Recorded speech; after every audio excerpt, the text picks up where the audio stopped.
Eux, ils marchent par la foi et non par la vue.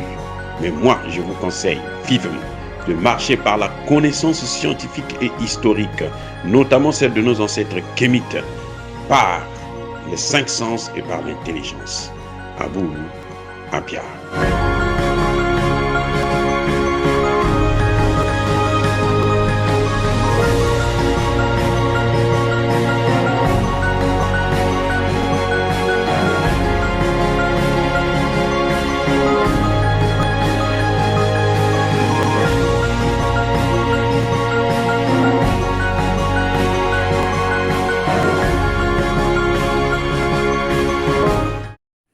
Otep à tous, bienvenue sur la chaîne des panafricanistes, par essence, par conviction et par excellence. Celle des citoyens kémites, par nécessité et obligation de combat. Nous sommes une chaîne qui n'est guidée que par nos ancêtres, et rien que par les ancêtres qui appartiennent à l'égrégore du monde noir. Par conséquent, nous ne croyons en aucun Dieu venu de l'étranger. Toutefois, cette vidéo n'est aucunement destinée à inciter à la haine ou à la violence, car nous menons un combat qui est d'abord et avant tout spirituel. Ensuite, il est politique, géopolitique et géostratégique. Contre l'impérialisme, le colonialisme, le néocolonialisme et l'endocolonat. Sur la base du principe fondamental que nous avons hérité de nos ancêtres kémites, qui est celui de la Mahat, c'est-à-dire solidarité, vérité et justice. Vous êtes donc en droit de connaître la vérité. Et nous avons l'obligation de vous dire la vérité et rien que la vérité, afin que justice soit rendue au continent africain. Et ça, c'est notre modeste contribution dans cette noble lutte en faveur de la souveraineté, la dignité, la solidarité et l'unité africaine. Ça, c'est ce qu'on appelle le panafricanisme. Bien-aimés frères et sœurs, l'ONU a donné son verdict. Alassane Ouattara a cru accuser les Nations Unies, a cru impliquer les Nations Unies dans sa crise avec le Mali, à propos des 49 mercenaires ivoiriens qui ont été arrêtés au Mali. Beaucoup des gens, beaucoup des experts disent que l'ONU a désavoué Alassane Ouattara. Moi, je ne pense pas que l'ONU a désavoué Alassane Ouattara.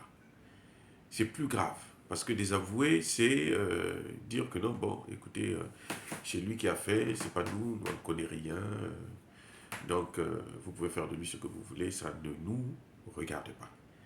Non, c'est pas ça le mot. Le mot n'est pas désavouer. En fait, l'ONU a sacrifié Alassane Ouattara au même titre qu'elle a sacrifié le porte-parole de la MINUSMA au Mali. Vous voyez, donc, en fait, il s'agit d'un fusible qui saute. En politique, on appelle ça le fusible. C'est la théorie du fusible qui saute. Parce que le fusible, en fait, il explose pour protéger la maison. Donc, pour éviter que tout s'embrase, pour éviter que tout disparaisse, pour éviter que tout explose, on touche le fusible, et puis le fusible s'en va, et bon, ça fait moins de dégâts possibles parce que le fusible, on peut le remplacer. C'est pour ça que vous avez vu Alassane Ouattara, plutôt Emmanuel Macron, au lieu de partir en Côte d'Ivoire, il est allé plutôt se balader au Cameroun. Et en Côte d'Ivoire, il envoie un petit gamin, un enfant, le petit-fils d'Alassane Ouattara, le ministre de la Défense, qui n'a que 30 et quelques ans, et tout pour venir le divertir. Mais en fait, Alassane Ouattara a été sacrifié. Vous l'avez entendu depuis l'Afrique du Sud dire que cette affaire, c'est l'ONU qui doit clarifier les choses. Il a parlé avec la vice-secrétaire générale de l'ONU, une certaine Amina, alors que le président Assimi Goïta avait parlé avec le secrétaire général lui-même. Et il avait été clair que la souveraineté du Mali ne se négocie pas. Et elle ne se négociera pas. En tout cas, pas de son temps. Vous voyez? Donc, la politique du fusible, c'est dans le domaine politique, c'est né avec François Mitterrand. quand il faisait ses coups bas, lorsque ça a explosé, il sacrifiait un de ses ministres, une haute personnalité. Et il en a sacrifié Pierre Bérégovoy, plusieurs, Michel Rocard, ainsi de suite. Il les a sacrifiés comme ça, comme des fusibles. C'est-à-dire que pour se protéger, lui, il prend, on met ça sur le dos de la personne, et puis tout le monde tire sur lui. Et puis voilà, l'affaire est enterrée. Pourquoi je dis que l'ONU a sacrifié Alassane Ouattara? Parce que le porte-parole de l'ONU connaissait l'affaire. Le porte-parole de l'ONU avait l'information. Quand il dit que le gouvernement malien a été informé, il sait qu'il est en train de mentir. Mais pourquoi il ment? Pourquoi va-t-il mentir? Il ne peut pas mentir pour rien comme ça, parce que ça lui plaît de mentir. Non, il ment parce qu'il veut protéger ses mercenaires, puisqu'on va les réutiliser après. Il veut protéger Alassane Ouattara. Il veut protéger les Nations Unies. Vous voyez? Donc, quand il dit ça, c'est parce que lui, il était dans le coup. Et si lui, il est dans le coup, en tant que porte-parole de la mission des Nations Unies, ben, c'est que les Nations Unies le savent, c'est lui le porte-parole. C'est lui qui donne l'information aux Nations Unies et qui sort les informations des Nations Unies pour donner à l'extérieur. Donc, on l'a sacrifié au même titre que Alassane Ouattara. Parce qu'il faut se poser la question, à qui profite le crime? En tout cas, ça ne profite pas du tout à Alassane Ouattara. Alassane Ouattara n'a rien à voir, n'a aucun intérêt, je voulais dire, à déstabiliser le Mali. Alassane Ouattara fait ce travail pour quelqu'un d'autre, notamment pour la France et pour les États-Unis, pour l'OTAN, pour les Européens, pour l'Union européenne. Comme ça, il peut bénéficier de subventions, il peut avoir de l'argent, il peut se maintenir au pouvoir. Et oui, il ne faut pas oublier qu'il est prêt à postuler pour un 4e mandat.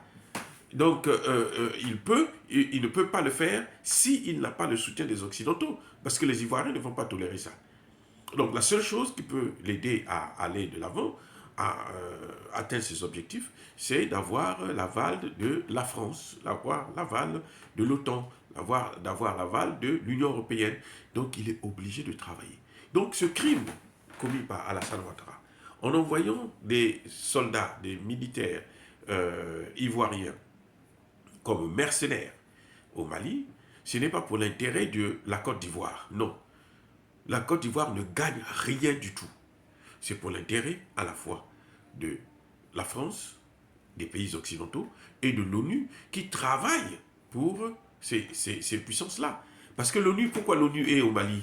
Pourquoi l'ONU a renouvelé son mandat? Alors qu'on voit très bien que depuis presque 10 ans, ils n'ont rien foutu. Mais ils renouvellent le mandat, c'est à la demande des Occidentaux, parce que c'est à travers ça, le seul moyen qu'ils ont maintenant de pénétrer le Mali, de chercher à déstabiliser le Mali, c'est en passant par la mission des Nations Unies au Mali. C'est tout. Et donc, il faut tout faire pour éviter que le gouvernement puisse utiliser sa souveraineté afin de virer la mission. Donc, pour cela, il faut sacrifier des gens, sacrifier Alassane Ouattara, sacrifier le porte-parole de la MINUSMA, comme ça la MINUSMA peut continuer à rester. C'est maintenant au gouvernement malien, au gouvernement d'Assimi Goïta, de prendre ses dispositions, de faire partir la mission des Nations Unies. Pourquoi je dis ça? Parce que, mes excuses, la mission des Nations Unies ne partira jamais du Mali tant que les autorités maliennes ne vont pas faire la demande, ne vont pas déclarer. Ce porte-parole-là, si le Mali n'avait pas demandé à ce qu'il parte, il n'allait jamais partir. Il allait continuer à rester là, à faire ce qu'il veut. C'est pareil pour la mission des Nations Unies. C'est le gouvernement qui doit dire, bon, il y en a marre avec vous, vous ne foutez absolument rien, ce qui est d'ailleurs l'évidence, donc repartez chez vous. Vous ne créez que des problèmes. Ils sont devenus, c'est comme si c'était le groupe d'opposition. L'opposition politique au Mali, c'est la MINUSMA. Ça n'a pas de sens. Ils ne sont pas là pour venir faire la politique. Ils sont neutres. Ils sont venus pour assurer la sécurité qu'ils n'assurent même pas. Puisque même pour protéger, vous vous rendez compte, les militaires, l'armée allemande, sa sécurité va être assurée par l'armée ivoirienne. Soyons sérieux. Alors que c'est bien militaire. n'arrivent pas à assurer la sécurité des Ivoiriens. Ils sont obligés de faire venir les Français, une base militaire française, faire venir les Américains, ainsi de suite. Mais il n'y a rien, ils ne foutent rien. Donc, il faut qu'ils partent. Et c'est là le vrai point. Là, le Mali ne respirera plutôt que lorsque il prendra la décision de faire partir cette mission des Nations Unies qui ne fout absolument rien. Et dès qu'il va sortir de la zone CFA, il faut qu'il sorte de la zone CFA pour couper la main aux Français.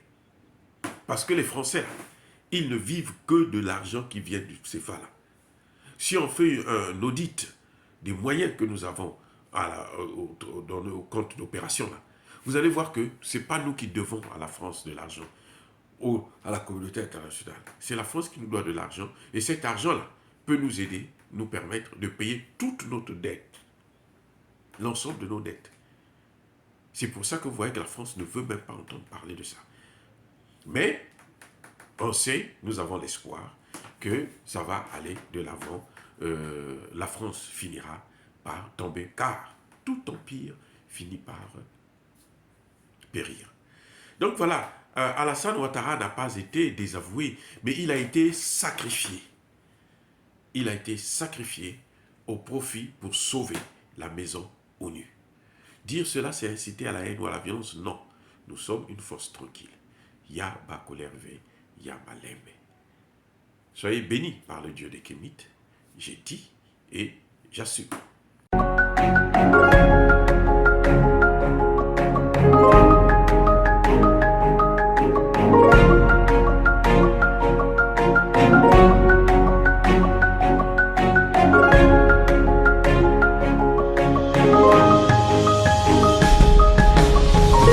Bien-aimés frères et sœurs, vous connaîtrez la vérité et la vérité vous affranchira. Ça, c'est pas moi qui le dis, c'est la Bible qui le dit.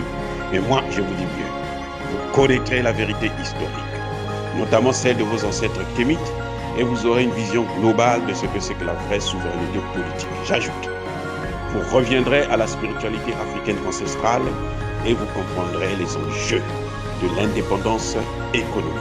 Et pour terminer, vous accepterez votre identité culturelle kémite et vous obtiendrez deux choses. La première, c'est la paix. La seconde, c'est le développement, à une condition. L'unité de toute l'Afrique noire, l'unité de tous les Noirs du monde entier.